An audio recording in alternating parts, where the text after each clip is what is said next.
Oke, halo semuanya. Assalamualaikum warahmatullahi wabarakatuh. Masih bersama di sini dari Juru Review dan selamat datang di Teman Nonton.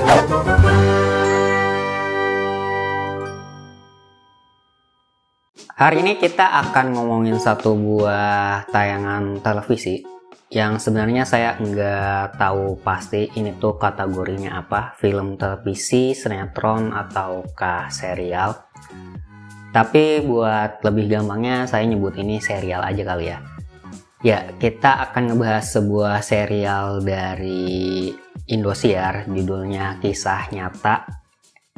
Judul utamanya tuh Kisah Nyata dan dia punya subjudul, judulnya Istriku Menelantarkan Keluarganya Demi Jadi Artis TikTok. Ya, itu. Judulnya panjang banget, jadi emang saya harus nyontek biar nggak salah. Ya, diulang lagi. Judulnya Kisah Nyata Istriku Menelantarkan Keluarganya Demi Jadi Artis TikTok. Sebenarnya sih ketertarikan saya untuk nge-review tayangan yang satu ini di Teman Nonton ini karena ya setelah saya nonton dari awal sampai akhir ternyata lucu. Dan ya udah deh, akhirnya saya coba review. Ya, serial ini tuh dibintangin sama beberapa nama. Ada Ferdy Ali sebagai Aris, terus ada Stefani Haryadi sebagai Rara. Si Rara ini adalah istrinya si Aris. Terus ada Elsa Syarif sebagai Siska. Siska ini temannya si Rara. Dan ada Menko Hidayat sebagai Bang Dedi. Bang Dedi ini adalah manajer TikToknya si Rara sama si Siska. Dan satu favorit saya si Ferdy Ali yang memerankan Aris. Dia di situ ya keren banget kamu bro, struggle demi keluarga. Mantep, jujur mantep. Intinya sih serial ini tuh cerita tentang si Rara yang terobsesi buat jadi seorang artis TikTok. Dalam kesehariannya ini si Rara suka banget main TikTok dan pengen jadi artis TikTok kayak temennya si Siska itu. Tapi sayangnya dalam perjalanan dia buat jadi artis TikTok itu dia sering banget melalaikan tugasnya sebagai seorang istri. Dan dia juga sering banget ngeeksploitasi kemiskinannya buat jadi konten. Ketika nonton serial ini dari awal sampai akhir, saya tuh ngerasain banyak hal lucu. Dan saya nemuin banyak adegan yang logika berpikirnya tuh menurut saya ngaco dan terlalu dibuat-buat. Di sini saya nulis beberapa adegan yang menurut saya agak ajaib aja adegan itu ada. Pertama tuh saat Rara pertama kali viral. Saat itu si Aris lagi kerja posisinya dan temennya tiba-tiba ngehampirin si Aris dan bilang, "Riz, istri kamu viral loh." Dan dengan polosnya si Aris bilang, "Akhirnya Rara viral juga." Padahal sebelum-sebelumnya si Aris itu nggak suka banget kalau si Rara itu main TikTok. Dan itu jadi gimana gitu. Terus adegan kedua. Adegan kedua itu saat Rara baru aja pulang dari belanja gitu, nggak tahu. Dia mungkin habis shopping itu, terus buka pintu, terus mau duduk, tiba-tiba ada si Aris udah berdiri dan siap-siap buat marahin dia. Di situ tuh agak aneh menurut saya. Kalau misalnya memang adegannya si Aris itu pengen marahin si Rara, harusnya dia udah marahin si Rara itu ketika dia buka pintu rumahnya.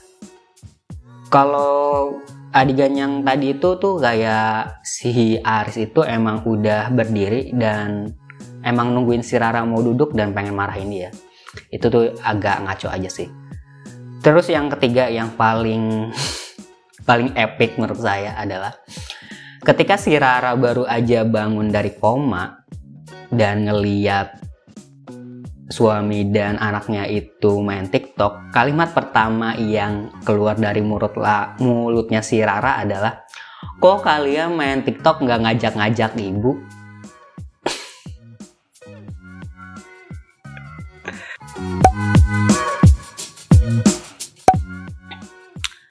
Dengan banyaknya adegan-adegan yang agak ngaco tadi, saya sih terpaksa buat ngasih nilai serial yang satu ini tuh 5 dari 10. Sebenarnya sih kalau kita ngeliat dari acting para pemainnya, serial yang satu ini tuh enggak jelek-jelek banget sih. Ya kelihatan lah kalau misalnya para pemainnya memang beneran bisa acting, tapi kalau dari segi cerita saya sebenarnya cukup bingung.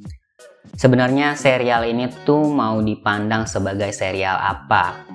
Kalau misalnya memang pengen dipandang sebagai sebuah drama keluarga, cerita yang ditampilkan itu enggak menguras emosi penontonnya menurut saya. Terus kalau misalnya memang pengen dipandang sebagai sebuah acara komedi, ya ini tuh agak nanggung. Dan kalau misalnya pengen dipandang sebagai sebuah drama religius, ya pesan yang disampaikan juga menurut saya nggak cukup dalam ya untuk bisa diambil maknanya. Karena memang lebih banyak lucunya daripada lebih banyak mikirnya. Terus ditambah lagi di serial yang satu ini tuh iklan yang masuk tuh kerasa cukup dipaksain. Ada gedung ditempel iklan, terus di taman tiba-tiba ada billboard gede banget, terus dipasangin iklan dengan proses editing ya yang seadanya. Hal-hal yang kayak gitu sih yang akhirnya saya mutusin untuk kasih nilai 5 dari 10. Bagi kamu yang mungkin punya akses ke Disney Plus, Netflix, Viu, ataupun layanan streaming lainnya, saya sih rasanya cukup yakin untuk bilang kalau kamu nggak akan suka sama tayangan-tayangan kayak gini. Tapi bagi sebagian besar orang yang cuma punya akses ke TV doang dan nggak bisa akses hiburan-hiburan lain, akhirnya mereka cuma nontonin tayangan-tayangan kayak gini dan lambat laun mereka akan suka sama tayangan-tayangan kayak gini. Kalau misalnya kamu bilang tayangan kayak gini itu jelek, ya saya sih setuju ya. Saya sih setuju kalau misalnya tayangan kayak gini itu jelek. Tapi kalau misalnya kamu bilang tayangan kayak gini tuh sampah, ya enggak juga sih sebenarnya. Karena walau bagaimanapun, karena adanya produksi tayangan-tayangan kayak gini, ada orang-orang yang nafkahnya terpenuhi. Mulai dari para pemainnya, penulisnya, bahkan kru-kru filmnya. Ya bisa dibilang industri kayak gini tuh kayak lingkaran setan sih, susah hilang. Karena memang yang berkuasa sekali lagi tuh uang. Para pemain cuma mainin apa yang ditulis dan penulis nulis apa yang diminta sama produsernya mungkin. Dan kru-krunya ya cuma ngerjain kerjaan sesuai sama posisinya. Sebenarnya buat ngubah industri kayak gini tuh ya jalannya cuma ada dua sih. Yang pertama, ya semua stasiun TV kompak untuk bikin tayangan yang baik dan berkualitas. Atau yang kedua, ya tingkat ekonomi masyarakat kita makin sejahtera dari saat ini. Jadi mereka punya uang lebih untuk bisa akses hiburan selain TV. Ya dua solusi tadi itu adalah dua solusi dari pikiran saya aja sih. Ya mungkin benar, mungkin juga enggak, tapi ya itu sih yang saya pikirin. Oke, segitu aja buat episode kali ini, dan episode kali ini mungkin agak kerasa beda dari episode-episode teman nonton lainnya. Tapi sekali lagi episode ini dibuat bukan buat menyinggung siapapun. Kalaupun akhirnya ada yang tersinggung sama tayangan video ini, ya semoga singgungannya itu bisa ke arah yang lebih baik. Oke, segitu aja. Makasih banget untuk semua yang udah nonton. Saya No pamit. Wassalamualaikum warahmatullahi wabarakatuh. Salam Curu Review. Sampai jumpa di teman nonton selanjutnya.